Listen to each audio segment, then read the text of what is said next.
আপনি একসময় সামরিক বাহিনী ছিলেন এবং আপনার বিভিন্ন বক্তব্য আমরা গতকালকেও আমরা শুনেছি, আমাদের একটি প্রতিবেদনে ছিল। এই যে দীর্ঘ সময় পর তাকে গ্রেফতার করা হয়েছে, এটি কিভাবে সম্ভব হয়েছে আসলে, বা এই পেছনের ঘটনাগুলো আসলে আপনার কাছ থেকে একটু জানতে চাই, যে কেন এত বছর তিনি এইভাবে কিভাবে থাকতে পেরেছেন আত্মগোপন করে। এর মাঝখানে তিনি বিভিন্নবার বিভিন্ন দেশে যাতায়াত করেছেন, কিন্তু তাকে কখনো ধরা হয়নি। কারণটা কি আপনার কাছে মনে হয়? ধন্যবাদ আপনাকে, ধন্যবাদ আজকে সহালোচক এবং সুপ্রিয় দর্শক যারা এই প্রোগ্রাম দেখছেন।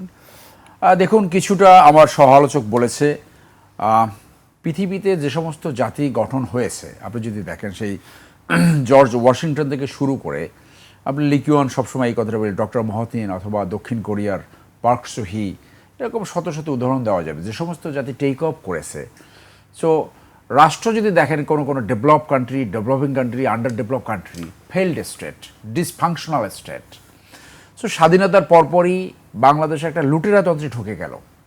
আওয়ামী লীগ সুশাসন প্রতিষ্ঠা করতে পারেনি। আওয়ামী লীগ শেখ সাহেব সে সময় তার পরিবারকে নিয়ন্ত্রণ করতে পারে নাই, যদিও সেই সময় ইন্ডিয়ান সৈনিকরা চলে গিয়েছিল এবং যুদ্ধ বিধ্বস্তর পরে একটা দেশে অচলবস্থা হয়। তো সেখান থেকে যে সুশাসনে সেইটা মার্চ করার পরিবর্তে একটা লুটপাটতন্ত্রে সেটা পরিণত হলো। মানুষের ভিতরে হাহাকার সৃষ্টি হলো, রক্ষী বাহিনী গঠন করে মানুষকে খুন করা হলো, দুর্ভিক্ষ হলো। সেই পরিপ্রেক্ষিতে 15ই আগস্ট সংগঠিত হলো। এই 15ই আগস্টের পরে অনেক টালমাটাল সিচুয়েশনের পরে প্রেসিডেন্ট জিয়া নিজেও নিহত হতে পারতেন। তিনি 2 নভেম্বর গ্রেপ্তার হলো। পরে he came out as a victorious. সেই জন্য বলা হয় যে ক্ষমতা তার কাছে এসেছিল, কিন্তু যেরকম নেতৃত্ব দরকার ছিল সেই রকম নেতৃত্বের কোয়ালিটি তার ভিতরে ছিল। একজন দেশনায়ক একটা ভঙ্গুর দেশকে to take off the nation, জাতি পুনর্গঠন, নেশন বিল্ডিং, যা কিছু দরকার ছিল উনি সেই সমস্ত চরিত্র, সেই সমস্ত নেতৃত্ব ওনার ভিতরে ছিল। সততা, যোগ্যতা, ভিশন, ব্রেভিটি এবং সঠিক লক্ষ্যে খুঁজে বাইর করা, কাকে কোন পজিশনে বসাতে হবে। সেখানে উনি কখনো পলিটিক্যাল স্লেভস খুঁজে নাই। উনি যোগ্য, দক্ষ এবং সৎ লোক খুঁজে বের করছে, যার জন্য মানুষের ভিতরে উনি চরমভাবে পপুলার হলেন। এবং যেই মুহূর্তে উনি মৃত্যুবরণ করলেন, that was the peak of his popularity. So সেই যে উনি যে লিগাসিটা রেখে গেছেন, এইটা যে কোনো একজন ভালো নেতার আপনি যদি দেখেন, সব ভালো নেতার ভিতরে এই 90% আইডেন্টিক্যাল কোয়ালিটি থাকে, লিডারশিপ কোয়ালিটি। লিকন যেমন তার মন্ত্রিসভার 3 জনকে সে জেলে পড়েছিল। তো সেই জায়গা থেকে এখন প্রেসিডেন্ট জিয়া যদি থাকতো তাহলে বাংলাদেশ একটা ভালো রাষ্ট্র, একটা উন্নত রাষ্ট্রে পরিণত হতো। বাংলাদেশকে উন্নত রাষ্ট্র দেখতে চায় না কে? এই প্রথম হলো ভারত। একদম এক কথা ওপেনলি বলেন। কারণ বাংলাদেশ যদি টেক অফ করে এই ভারতের চারদিকে থেকে, তাহলে 7 সিস্টার স্বাধীন হয়ে যাবে, দক্ষিণ ভারত স্বাধীন হয়ে যাবে, আরও অনেক যে অনুন্নত এই কর্ণাটক আছে না, যেগুলো পাশে এই ওয়েস্ট বেঙ্গল সবসহ, তাদের ভিতরে যে বাংলাদেশ যদি পারে, আমরা কেন পারছি না? যে দেশে এখনও 40% লোকের টয়লেট নাই, তাহলে বাংলাদেশের বহির্বিশ্বে বাংলাদেশের উন্নয়নের সবচেয়ে বড় বাধাকে ইন্ডিয়া। এখন 75-এর ঘটনার পরম্পরায় প্রেসিডেন্ট জিয়া ক্ষমতায় আসে, সবচেয়ে এগ্রিভডকে আওয়ামী লীগ। আওয়ামী লীগ তো সুযোগ খুঁজতেছিল প্রেসিডেন্ট জিয়াকে টার্মিনেট করা, অথবা তাকে ডিফেম করা, অথবা তাকে এরকম পরিস্থিতিতে করা। এবং সেইখানে প্রেসিডেন্ট জিয়া কাকে সেনাপ্রদান করলেন? এরশাদ সাহেবকে। এরশাদ সাহেবের বাড়ি কোথায়? কুচবিহার। তো এরশাদ সাহেব কত কৌশলে, দেখেন যে এই ঘটনাতে আমরা জানি যে জেনারেল মঞ্জুর যখন পুলিশের হাতে গ্রেপ্তার হলো, সে বলেছিল যে আমাকে পুলিশের কাছে হস্তান্তর করো। তার মানে তার কিছু বলার ছিল, কি পরিকল্পনা কি। এবং যতটুকু ঘটনা পরম্পরায় আসছে যে বলা ছিল যে প্রেসিডেন্ট জিয়াকে ক্যান্টনমেন্টে নিয়ে কিছু দাবি আদায় করা হবে, কিন্তু হি ইজ কিল্ড। তাহলে যে কর্নেল মোদি কিল করলো, তার সাথে ইন্ডিয়ার কি কানেকশন ছিল কিনা? So there was a missing link. সেই লিঙ্কে একজন এই সার্ভাইভার ছিল, যে 45 বছর পরে এখন অ্যারেস্টেড হয়েছে। তাহলে বিএনপির রাইভাল কারা ছিল? রাইভাল ছিল 1 আওয়ামী লীগ, 2 হলো জাতীয় পার্টি, যেটা এরশাদ যেটা গঠন করেছে। এবং আমার বন্ধু তো সঠিক বলেছে যে একটা নেতা সেনাপ্রধান এরশাদের সঙ্গে মঞ্জুরের যে ফোন কলগুলো ছিল আগে এবং পরে, সেই ফোন কলগুলোর কোনো হদিস পাওয়া যায় না আসলে। পাওয়া যেতে পারে, কিছু তো রিসার্চ হয়েছে, অনেকগুলো বই বাজারে আছে। অ্যান্থনি মাস্কারাস, কর্নেল হামিদ, প্রেসিডেন্ট জিয়ার কোর্সমেট, এবং ব্রিগেডিয়ার সাকোয়াতও একটা বই লিখেছে, বেশ কিছু বই আছে, এবং সত্যের একটা শক্তি আছে। সেই ফোন কলগুলোতে কি আলোচনা হয়েছিল, সেই বিষয়গুলো কি আসলে জানা গেছে কিনা? আমি বলছি যে ট্রুথ হ্যাজ এ স্ট্রেংথ, ট্রুথের একটা হ্যাবিট আছে, বের হয়ে আসে, সত্য বের হয়ে আসে। এই জন্য আমরা এটাকে বলি ট্রুথ রিভিলস। তো সেইখানে সেই ফোনগুলোকে তো অনেকগুলো ছিল যে ওই দাবি আদায়, তাকে এর পিছনে যে ঘটনা ছিল, এরশাদকে সেনাপ্রধান বাড়াতে জেনারেল মঞ্জুরের ভিতরে একটা গ্রিভেন্সেস ছিল। জেনারেল মঞ্জুর ব্রিলিয়ান্ট অফিসার ছিল, আপরাইট। প্রেসিডেন্ট জিয়া, জেনারেল মঞ্জুর, এরা মানে খুবই আপরাইট ছিল। তো তাকে চিটাগং কমান্ড থেকে তাকে স্টাফ কলেজে স্টাফ পোস্টিং করেছিল। এটা বলা হয়, দেখে অনেক লেখায় আসছে যে একটা গ্রিভেন্সেস ছিল। সেই জন্য এই যে উনি গেলেন দলের কোন্দল মিটাতে, এই সুযোগটা কাজে লাগাইছে। কিন্তু বাংলা কিউআর যেখানে নগদ পেমেন্ট সেখানে সারা দেশে 10 লাখেরও বেশি মার্চেন্টে নগদে পেমেন্ট করুন খুব সহজে।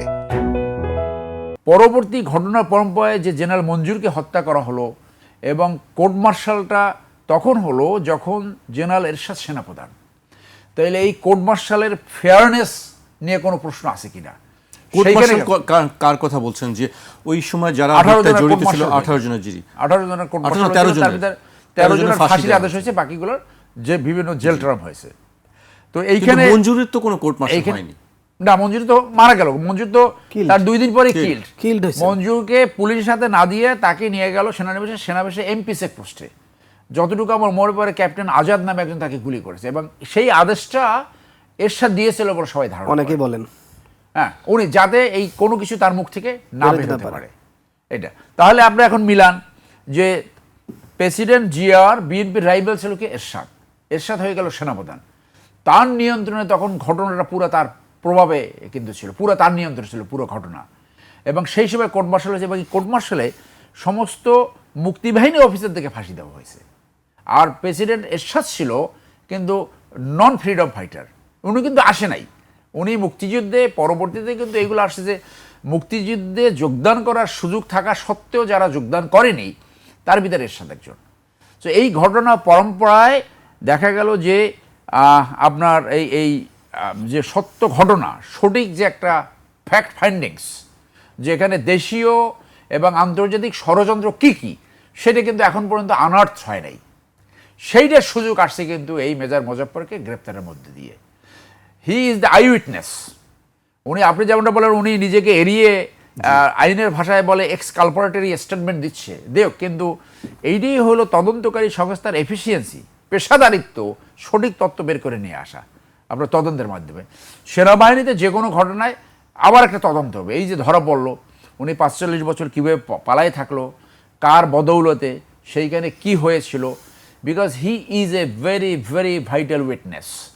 উনি G2 অপস ছিলেন, ডিভিশন হেডকোয়ার্টারে G2 অপারেশনস একটা ভেরি ভাইটাল স্টাফ অ্যাপয়েন্টমেন্ট। তিনি প্রথম বলেছিলেন যে তাকে হত্যা করা হয়েছে। ইয়েস, যখন সে গেছে, যতটুকু আমরা দেখেছি যে সে বলছে, প্রেসিডেন্ট জিয়া বের হয়ে তার রুম থেকে বের হয়ে বললেন যে তোমরা কি চাও? তো সে বলে, sir don't worry. In the mean time তার পাশেই দাঁড়ানো ছিল কর্নেল মতি, যে পরবর্তীতে মানে কিল্ড হয়, ওই যে পালাবার সময় কিল্ড হয়। সে তখন তার ওই এসএমজি থেকে গুলি করে প্রেসিডেন্ট জিয়াকে হত্যা করে, এবং এই হত্যার পরে সে প্রথম ফোন করে কমিউনিকেশন করে বলে the president has been killed. এরপরে ডিবেট করার একটা মিটিং হয়, সেই মিটিংয়ে ওই যে বিপ্লবী সরকার গঠন, এইগুলো নিয়ে আলোচনা হয়েছিল, এবং ঘটনা এত দ্রুত পরিবর্তিত হচ্ছিল যে ওদের নিয়ন্ত্রণ হারিয়ে যাচ্ছিল, এবং সেনাবাহিনী কমান্ড এস্টাবলিশড ওখানে করে ফেলছে। এরপর তো আপনি জানেন যে এই মেজর মোজাফফর সেই মিটিং অ্যারেঞ্জ, তখন ওই ডেড বডি হাইড করার জন্য রাউজনে নিয়ে যায়, কোনোভাবে কবরস্থ করে। অনেকে বলে যে উনি লুকাইতে চেয়েছিল। পরে ব্রিগেডিয়ার হান্নান স্যারের মুখে আমি এই কথা শুনেছি। উনি পরের দিন যায় সেইটা 4 জুলাই সেইখান থেকে উঠে হেলিকপ্টার করে ঢাকা নিয়ে আসে। তো এইগুলো তো আপনার বিভিন্ন জায়গায় জানে। তো এখন যে সুযোগটা সামনে আসছে, যে আমরা জানি যে এই যে জাতীয়তাবাদের রাইভাল, যে ইন্ডিয়ার 2টা team, India foreign policy makers বাংলাদেশের হাই কমিশনের পরে বলছে যে we have only one friend in Bangladesh, that is Awami League. আপনার মনে আছে না, এক অ্যাম্বাসেডার ওখানে যে বললো? তো এটাই তাদের ফরেন পলিসি একদম core foreign policy towards Bangladesh. আর সেই একই আওয়ামী লীগের পরে তারা সবচেয়ে কাকে বিশ্বাস করে, সেটা জাতীয় পার্টি। তাহলে এই দুইটা দল যে জাতীয়তাবাদের বিপক্ষে থাকবে, জাতীয় স্বার্থের বিপক্ষে তারা চলে যাবে, যেটা প্রতিষ্ঠিত সত্য। তাহলে জিয়া হত্যাকাণ্ডের সবচেয়ে বড় বেনিফিশিয়ারি কি? এরশাদ। আর বেনিফিশিয়ারিকে আওয়ামী লীগ। এইটার সাথে মিলান যে বাংলাদেশে সমস্ত ঘটনায় রয়ের কোনো না কোনো যোগসূত্র থাকে। বাংলাদেশ সশস্ত্র বাহিনীতে অনেকেই রয়ের এজেন্ট আছে। একটা টপ এজেন্ট ছিল লেফটেন্যান্ট জেনারেল মুজিব। বলা হয় তাকে জুলাই আন্দোলনে, জুলাই অভ্যুত্থানে 200 থেকে 300 ইন্ডিয়ান কিলার এখানে ছিল, ইন্ডিয়ান ব্ল্যাক ক্যাট। এই যে শ্যুট করছে, এর ভিতরে একটা ছবি ছড়িয়ে পড়ছিল, আপনার চেহারা দেখলেই বোঝা যাবে যে ও উত্তরপ্রদেশের লোক। এইরকম হাতে বালা, এরকম করে পয়েন্ট আউট গুলি করছে, বুঝছেন? ওই যে থিওরি আসছে না, মার্কসম্যান, ওই যে শ্যুট আউট, সেইটা। তো সেইখানে আপনার ভিডিও বের হয়েছিল, আপনার মনে আছে নিশ্চয়ই, যে প্লেনে টারমাক থেকে ডাইরেক্ট এই কিলারগুলোকে উঠাই দেওয়া হচ্ছে। এবং 3 জন জেনারেল এখন ইন্ডিয়ান রয়ের হেফাজতে আছে, তারা সেনানিবাসে তাদেরকে থাকার ব্যবস্থা করে দিছে। খেয়াল করেন, তাহলে বাংলাদেশকে আনস্টেবল করার, বাংলাদেশকে অকার্য করার রাষ্ট্রর সবচেয়ে বড় এজেন্ডা কার? ইন্ডিয়ার।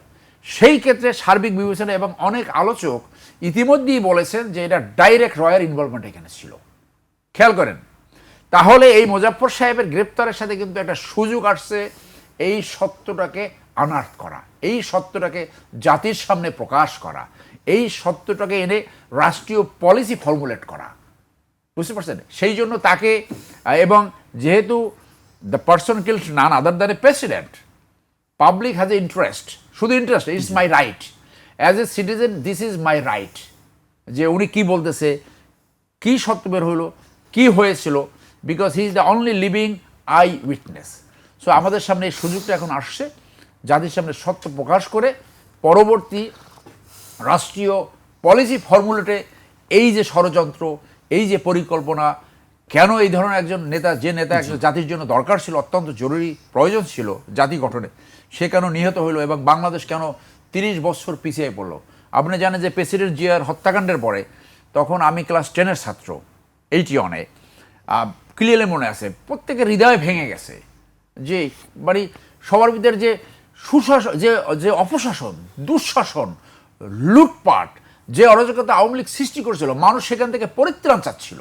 মানুষ চাচ্ছিল সুশাসন, ন্যায় বিচার, লুটেরা তন্ত্রবিহীন একটা সমাজ, যেখানে একটা ন্যায্য সমাজ প্রতিষ্ঠিত, যেখানে নালিশ জানানো যাবে, যেখানে বিচার হবে, যেখানে একজনের সম্পত্তি আরেকজন লুট করবে না, যেখানে আরেকজনকে ধর্ষণ হবে না, যেখানে খুনাখুনি হবে না, সেই দিকে যখন দেশ যাচ্ছিল, এই সময় যখন প্রেসিডেন্ট জিয়া নিহত হলো, অনেক বিদেশি কমেন্টেটর সেই সময় কমেন্ট করেছে যে বাংলাদেশ 30 বছর পিছিয়ে গেল। তাহলে এইটা গভীর ষড়যন্ত্র ব্যতীত, এই ইন্ডিয়ার ষড়যন্ত্র ব্যতীত এইটা হয়েছে বলে আমাদের মনে হয় না। সেই জন্য এই সত্যটা এখন বের করে আনতে হবে কার মুখ থেকে? যে সর্বশেষ লিভিং আই উইটনেস।